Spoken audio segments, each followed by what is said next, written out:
দাদা বিরিয়ানি কি রেডি হয়ে গেছে দাদা? একদম দেখুন ওপর থেকে চলে যাচ্ছে ঘি।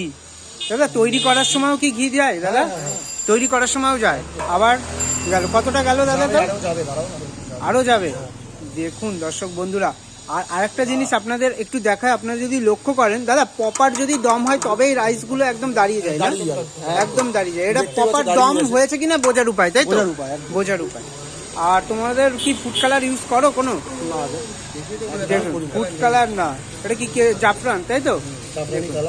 দেখুন ওপর থেকে চলে যাচ্ছে ঘি। আর চিকেন মটন কি একই হাঁড়িতে? একই হাঁড়িতে কিন্তু দাদারা বিরিয়ানি তৈরি করে দর্শক বন্ধুরা। দেখুন এবার হাঁড়ি কাটা হচ্ছে। আর এটা হচ্ছে মধ্যম গ্রামের ওয়াও বিরিয়ানি, যেখানে মাত্র এখনো 50 টাকায় আছে। এখনো যেখানে 50 টাকায় তোমরা বিরিয়ানি পাবে। দেখুন, আর এখানে সব থেকে আমার যেটা ভালো লাগে, 50 টাকায় বিরিয়ানি কিন্তু আলাদাভাবে তৈরি হয় না। মানে এই একই হাঁড়িতে কিন্তু 50 টাকা থেকে শুরু করে 500 টাকারও বিরিয়ানি, 500-600 টাকার বিরিয়ানি এই একই হাঁড়ি থেকে 900 টাকা, মানে এই হাঁড়ির থেকেই যাবে 50 টাকার থেকেই শুরু করে। দেখুন দর্শক বন্ধুরা, দেখুন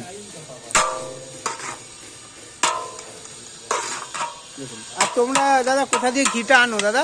আমাদের ঘিটা আমার মধ্যমগ্রামে অনেক বন্ধুর ঘি বানায় আর কি, বানায়? হয়, হ্যাঁ, তার কাছ থেকেই আসে। দেখুন